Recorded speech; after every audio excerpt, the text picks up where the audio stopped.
പിന്നത്തെ special chicken fried rice ആണ്. അപ്പോൾ ഏറ്റവും എളുപ്പത്തിൽ ഇതെങ്ങനെയാണ് ഉണ്ടാക്കുന്നത് നമുക്ക് നോക്കാം. ഞാൻ ഇപ്പോൾ ഇവിടെ 1 കപ്പ് ബസ്മതി റൈസ് എടുത്തിട്ടുണ്ട്. അപ്പോൾ അത് ആദ്യം നമ്മൾ സോക്ക് ചെയ്യുന്നതിന് മുമ്പ് കഴുകിയിട്ട് വേണം സോക്ക് ചെയ്യാൻ. അല്ലെങ്കിൽ പിന്നെ നമ്മൾ കഴുകുമ്പോൾ ഈ അരിയെല്ലാം അങ്ങ് പൊടിഞ്ഞു പോവും.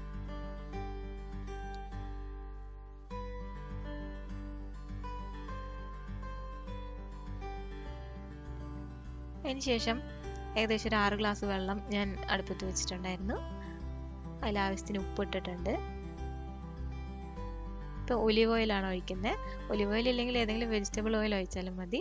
വെളിച്ചെണ്ണ ഒഴിക്കാതിരിക്കുന്നതാണ് ബെറ്റർ. അതിനുശേഷം കുതിർത്ത് വെച്ച അരി ഇട്ട് കൊടുക്കുകയാണ്. ഒരു 20 മിനിറ്റ് കുറഞ്ഞത് അരി സോക്ക് ചെയ്ത് വെക്കണം നമ്മൾ.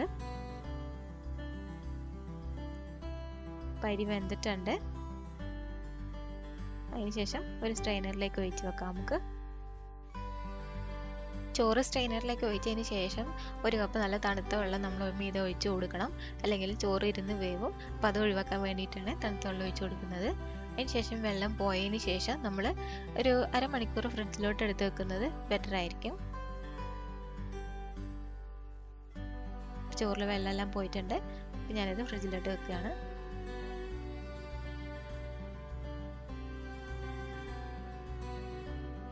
അതിനുശേഷം ഒരു പാൻ എടുത്ത് ചൂടാക്കുന്നുണ്ട്. ഞാനിപ്പോൾ ഒലിവ് ഓയിലാണ് ഒഴിക്കുന്നത്.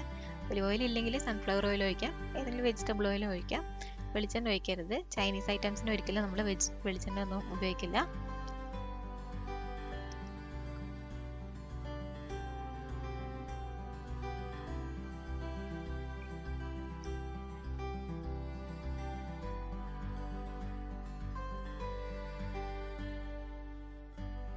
എണ്ണ ചൂടായതിനു ശേഷം കൊത്തി അരിഞ്ഞ് വെച്ചിരിക്കുന്ന വെളുത്തുള്ളിയാണ്. ഞാനതൊരു 4 അല്ലി വെളുത്തുള്ളി എടുത്തിട്ടുണ്ട്. അതിനുശേഷം ചെറിയ ഒരു കഷ്ണം ഇഞ്ചി, ഇതും ചെറുതായിട്ട് കൊത്തി അരിഞ്ഞതാണ്. ഇതങ്ങ് വഴറ്റുകയാണ്. എല്ലാം ഹൈ ഫ്ലെയിമിൽ ഇട്ടിട്ട് തന്നെ വഴറ്റണം. അതേപോലെ ഒരു ചെറിയ സവാള എടുത്തിട്ടുണ്ട്. അതും ചെറുതായിട്ട് പൊടിയായിട്ട് അരിഞ്ഞ് വെച്ചിരിക്കുന്നതാണ്.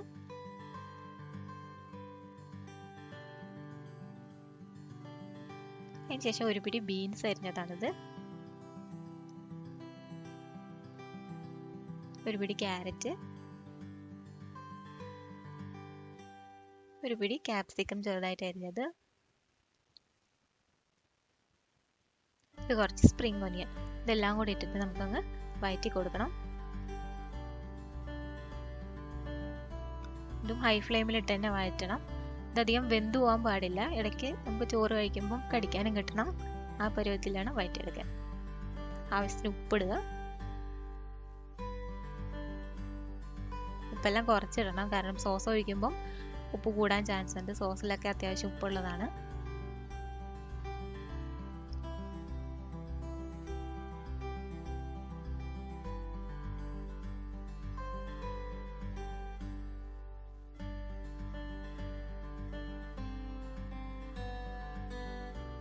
വെജിറ്റബിൾസ് അത്യാവശ്യം വഴന്ന് വന്നിട്ടുണ്ട്.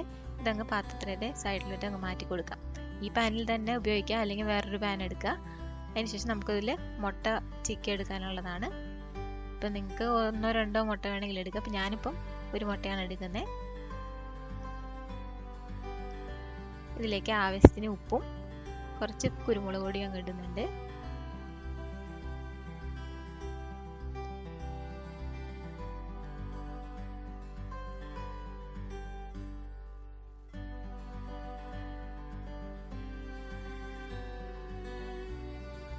ഇതങ്ങ് ചിക്കി കൊടുക്കാം.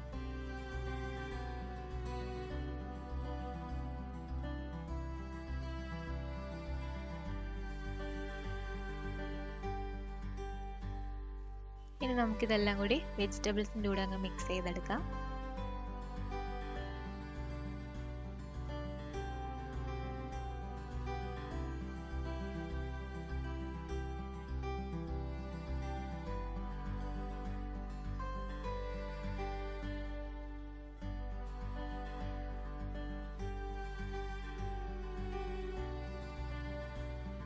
അതിനുശേഷം 1 ടേബിൾ സ്പൂൺ ചില്ലി സോസ് ആണത്. ഇപ്പോൾ 1 or 2 ടേബിൾ സ്പൂൺ ഒഴിക്കാം, അതിന് കുഴപ്പമൊന്നുമില്ല. അതേപോലെ 1 ടേബിൾ സ്പൂൺ സോയാ സോസ് ഒഴിച്ചിട്ടുണ്ട്.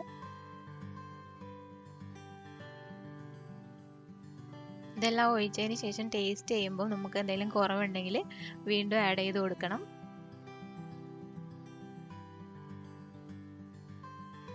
നല്ലോണം മിക്സ് ചെയ്തതിന് ശേഷം ഫ്രിഡ്ജിൽ നിന്ന് ചോറ് എടുത്തിട്ട് ഇതിലേക്ക് മിക്സ് ചെയ്യാം.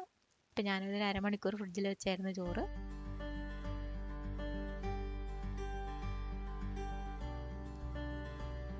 ചോറിട്ടതിന് ശേഷം നമ്മൾ തവിയിട്ട് ഇളക്കാതിരിക്കുന്നതായിരിക്കും നല്ലത്. ഇതിപ്പോൾ ഞാൻ ഒരു 4 കഷ്ണം ചിക്കൻ ഉപ്പും മഞ്ഞളും കുരുമുളകും ഇട്ട് വേവിച്ചതാണത്. അതും കൂടി അങ്ങ് ഇട്ട് കൊടുക്കുന്നുണ്ട്.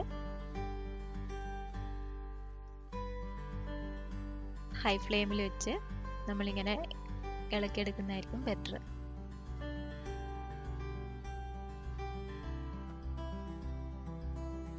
നമ്മളിപ്പോൾ തവി ഉപയോഗിച്ച് ഇളക്കുമ്പം ചോറെല്ലാം ഇങ്ങനെ കുഴഞ്ഞു പോകാനും പൊടിഞ്ഞു പോകാനും ചാൻസ് ഉണ്ട്. അപ്പോൾ അത് ഒഴിവാക്കാൻ വേണ്ടിയിട്ടാണ് ഇങ്ങനെ ചെയ്യുന്നത്. അതിനുശേഷം ഒരു ടേബിൾ സ്പൂൺ കുരുമുളക് പൊടി ഇടുന്നുണ്ട്. അതല്ല ഓരോരുത്തരുടെ എരിവിനനുസരിച്ച് നമുക്ക് കൂട്ടിയും കുറച്ചുകൂടാം. ഞാൻ 1 ടേബിൾ സ്പൂണാണ് ഇട്ടിരിക്കുന്നത്. അതിനുശേഷം വീണ്ടും നല്ലോണം മിക്സ് ചെയ്യാം. ഈ ടൈമിൽ ചോറ് നമ്മൾ ടേസ്റ്റ് ചെയ്യുമ്പം എന്തെങ്കിലും കുറവുണ്ടെങ്കിൽ ചേർക്കാം. സോസിൻ്റെയോ ഉപ്പിൻ്റെയോ എന്തെങ്കിലും കുറവുണ്ടെങ്കിൽ വീണ്ടും ചേർക്കാം. ഇതപ്പോൾ നമ്മുടെ ഫ്രൈഡ് റൈസ് ഇവിടെ റെഡി ആയിട്ടുണ്ട്. അടിപൊളി ടേസ്റ്റാണ്, വളരെ എളുപ്പമാണ്. എല്ലാവരും ട്രൈ ചെയ്ത് നോക്കണം. Thank you.